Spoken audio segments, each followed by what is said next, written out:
आज मैं आप लोगों को कराने जा रहा हूँ दो इम्पोर्टेंट न्यूज़। एक तो है काशी विश्वनाथ यानी कि बनारस के अंदर जो विश्वनाथ मंदिर है, वो मंदिर पर एक गलियारा उसके चारों ओर बनाया गया। दूसरी खबर जो है वो है मिस यूनिवर्स की। मिस यूनिवर्स का खिताब एक भारतीय महिला ने 21 वर्ष के बाद जीता है। दोनों खबरों के बारे में शुरुआत करते हैं। सबसे पहले मिस यूनिवर्स के बारे में। मिस यूनिवर्स की जो प्रतियोगिता है उसका आयोजन इजराइल के अंदर किया गया और इस प्रतियोगिता को भारत की हरनाज कौर संधू ने जीतने में सफलता प्राप्त करी है। और साथ ही साथ मैंने एक परीक्षा उपयोगी तथ्य और दे दिया कि भारत में और कौन कौन सी महिलाएं हैं जिन्होंने विश्व सौंदर्य प्रतियोगिताएं जीती हैं। अब मैं आपको इन सौंदर्य प्रतियोगिताओं के बारे में बता दूं। दो इम्पॉर्टेंट प्रतियोगिता है, एक तो कहलाती है मिस वर्ल्ड और एक कहलाती है मिस यूनिवर्स। दोनों ही अंतर्राष्ट्रीय स्तर की प्रतियोगिताएं हैं जिनका आयोजन अलग अलग संस्थाओं के द्वारा किया जाता है। इनमें अगर वरीयता की बात करें तो यूनिवर्स जो है इस पद को ज़्यादा ऊंचा माना जाता है और दूसरा स्थान जो है वो मिस वर्ल्ड को। हालांकि मिस अर्थ है, मिसिस यूनिवर्स है, मिसिस वर्ल्ड है, वो भी प्रतियोगिता है, लेकिन दो सबसे ज़्यादा जो लोकप्रिय है और एग्जाम के हिसाब से इम्पोर्टेंट है वह ये दो ही प्रतियोगिताएं हैं। अब इसके अंतर्गत जैसे मैंने यहाँ पर सूची दे रखी है आपको कि किस किस ने ये खिताब जीता है, तो सबसे पहले जो नाम दे रखा है वो नाम दे रखा है रीता फारिया का। रीता फारिया जो थी ये विदेश में ही फिलहाल बसी हुई हैं और इन्होंने सौंदर्य प्रतियोगिता जीतने के बाद अपने मेडिकल का जो कोर्स है उसे कंप्लीट किया और बतौर डॉक्टर आज आयरलैंड में ये अपनी सेवाएं प्रदान कर रही हैं।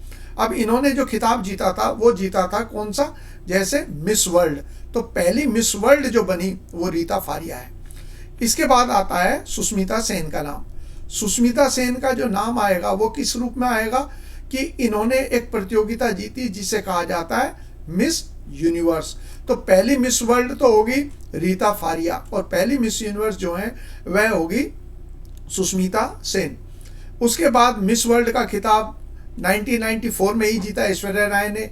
97 में डायना हेडन, ये आंग्ल भारतीय एंग्लो इंडियन नस्ल की हैं। इसके बाद युक्ता मुखी, प्रियंका चोपड़ा और मिस यूनिवर्स का खिताब 2000 में जीता लारा दत्ता ने। फिर मिस वर्ल्ड का खिताब हमने 2017 में जीता, वो भी लंबे समय के बाद, यानी कि 17 वर्ष के बाद। मानुषी छिल्लर है हरियाणा की। और अब जो है 21 साल के बाद 2021 में जीता है हरनाज कौर संधू ने। ये 21 वर्ष इसलिए हो गया क्योंकि मिस यूनिवर्स का जो खिताब है वो आखिरी बार लारा दत्ता ने जीता था, कब, वर्ष 2000 में, इसलिए 21 वर्ष का समय अंतराल बताया जा रहा है। अगली न्यूज़ जो है वो होगी प्रधानमंत्री नरेंद्र मोदी ने आज काशी विश्वनाथ धाम के पहले चरण का उद्घाटन किया। अब ये क्या था, इसमें जो भोले का मंदिर है विश्वनाथ, उससे लेकर और जहाँ पर गंगा जी का आगमन हो रहा है या गंगा जी बह रही है बनारस में, जैसे यहाँ पर ये मंदिर है, मैं थोड़ा और आपको इधर बताता हूँ। जैसे मान लीजिए ये मंदिर है और गंगा जी जो है वो यहाँ बह रही हैं, तो ये रास्ता जो है ये कॉरिडोर बना दिया गया, गलियारा पूरा का पूरा। इसे ऐसा कर दिया गया कोई व्यक्ति जो है या जो श्रद्धालु आते हैं वो गंगा जी के भी दर्शन इसके पास इसके साथ साथ कर सकते हैं। और जो ये मंदिर था, यहाँ पर हमारा भव्य मंदिर था, ये मंदिर जो है इसके चारों ओर छोटी छोटे गलियाँ और मकान थे बहुत सारे। ये फैसला लिया जब 2019 में मोदी जी ने कि इसको साफ किया जाएगा और ये जो भव्य मंदिर है, अब आप इसकी भव्यता का अंदाजा इस बात से लगाइए कि इसके ऊपर 1 टन स्वर्ण का लेप चढ़ा हुआ है, यानी कि सोने के गुंबद हैं इसके, जो ऊपर शिखर कहते हैं जिसको हम, या ऊपर की समिट है, तो 1000 किलो सोने के इसके शिखर हैं। और इसको चारों तरफ से इन गलियों के द्वारा, मकानों के द्वारा ऐसा घेरा हुआ था कि ये जो मंदिर का प्रांगण था, यानी कि मंदिर की टोटल एरिया जो था वो लगभग 3000 स्क्वायर फीट था। यानी कि इतने छोटे से एरिया में इस भव्य मंदिर के दर्शन किए जाते थे, जिसको काशी को कहा जाता भोले की नगरी। तो उसी को सम्मान को वापस प्रदान करने के लिए कि सनातन धर्म के इस प्रमुख चिन्ह को हम साफ सुथरा करेंगे, इस पूरे एरिया को खरीद लिया गया, मुआवजा दिया गया। जितने भी यहाँ पर रहने वाले लोग थे, दुकानदार थे, और 1000 से ज़्यादा लोग थे। और देखिए एक भी मुकदमा जो है वो इस संदर्भ के अंदर कोर्ट के अंदर नहीं गया। तो यानी कि बड़ी ही सावधानी के साथ और बड़ी कुशलता के साथ सब लोगों को जो आसपास रह रहे थे उनको इसका मुआवजा देकर और इस भूमि का अधिग्रहण किया गया, जिसके बाद इस मंदिर की भव्यता को दोबारा से स्थापित किया गया। ये गुजरात के ज्योतिर्लिंग सोमनाथ मंदिर में बने, यहाँ देखते रहिए, भव्य सोमनाथ कॉरिडोर के अपने अनुभव और आस्था के आधार पर प्रधानमंत्री नरेंद्र मोदी ने काशी विश्वनाथ मंदिर कॉरिडोर की 8 मार्च को, आप ध्यान रखिए, अंतर्राष्ट्रीय महिला दिवस मनाया जाता है, 2019 को आधारशिला रखी। तो ये जो ज्योतिर्लिंग है इनके बारे में भी मैं आपको बताऊंगा। और पहले तो एक चीज और देख लीजिए काशी की। यहाँ पर आप चित्र देख रहे हैं ये सर्किल के अंदर, तो यहाँ पर एक विशेषता और है। यदि आप यहाँ से देखेंगे, इस कर्सर को देखते रहिए, गंगा जी ऐसे आ रही हैं।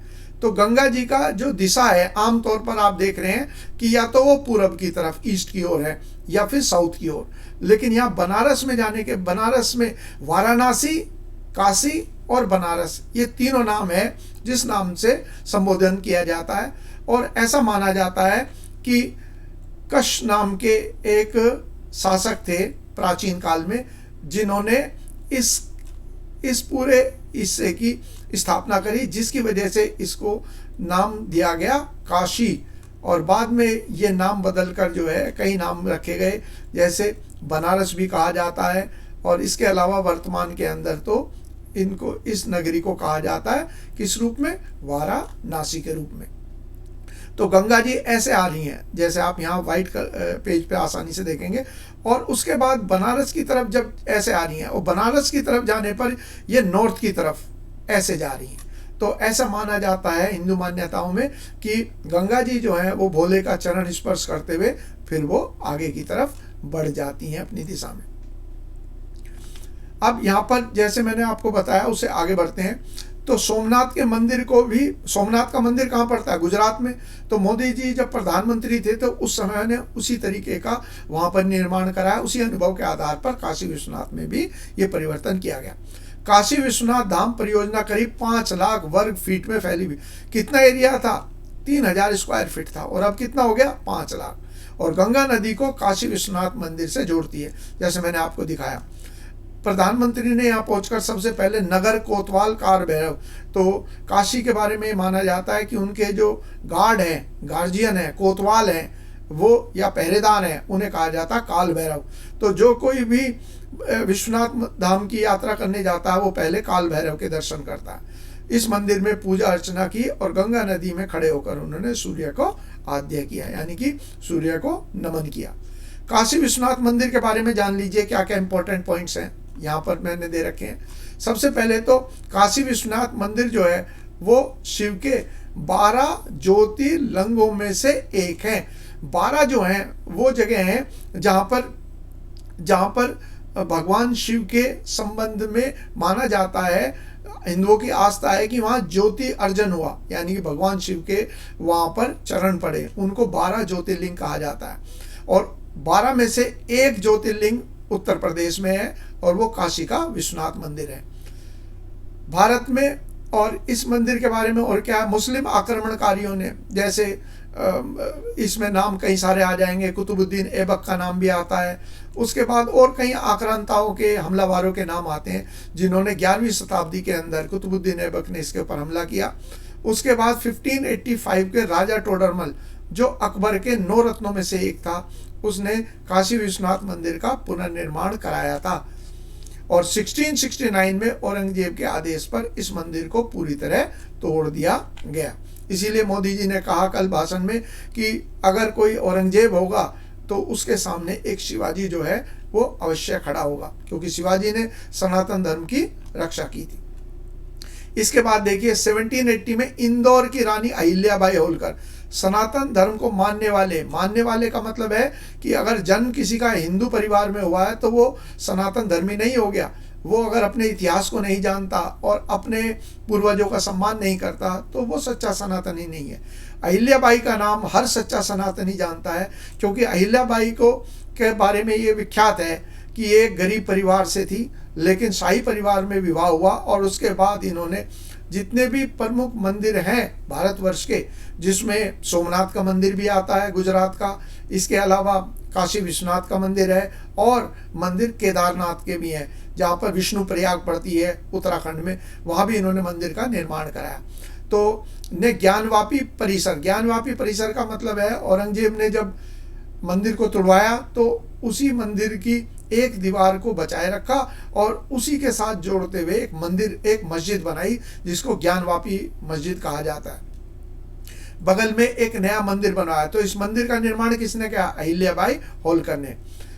इसी को हम आज काशी विश्वनाथ मंदिर के नाम से जानते हैं। इसके अलावा महारानी अहिल्याबाई ने विष्णु प्रयाग, जब मैंने आप ये देखिए मेरा वीडियो जो मैंने प्रोवाइड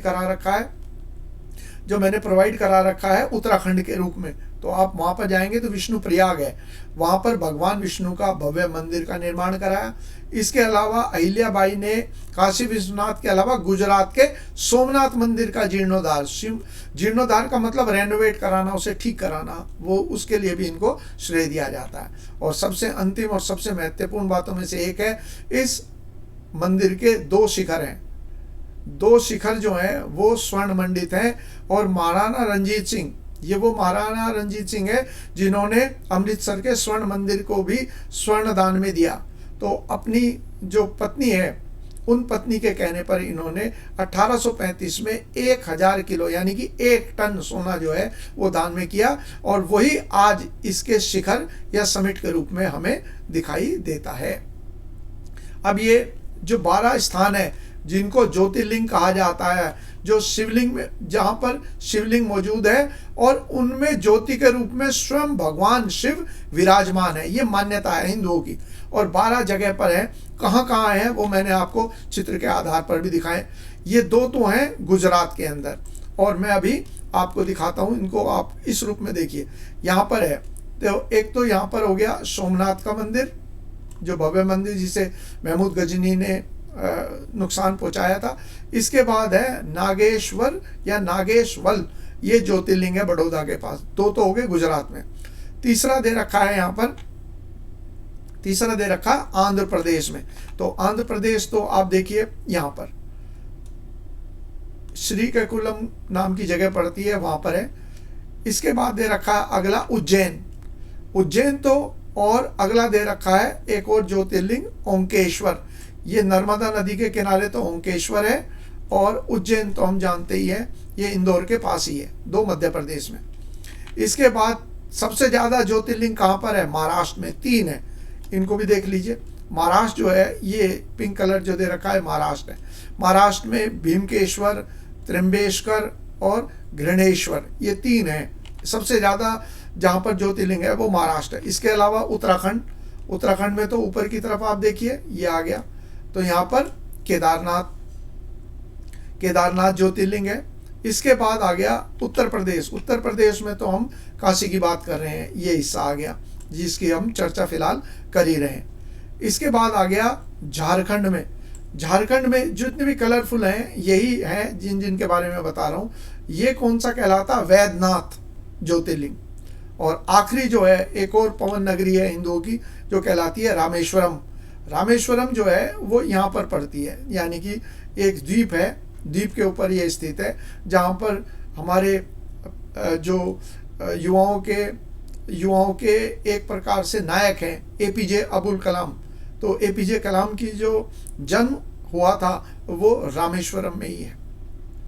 इस प्रकार आज की जो न्यूज़ है वो मैं कंप्लीट करता हूँ, और आप लोगों को इसके बारे में ये सारा का सारा पीडीएफ जो है 1-1.5 घंटे के बाद आपको पीडीएफ में प्रोवाइड करा दूंगा। आप डिस्क्रिप्शन में जाकर इसको पीडीएफ को डाउनलोड कर सकते हैं। और वीडियो को अगर आपको अच्छी लगी है तो ज़्यादा से ज़्यादा शेयर ज़रूर कीजिए।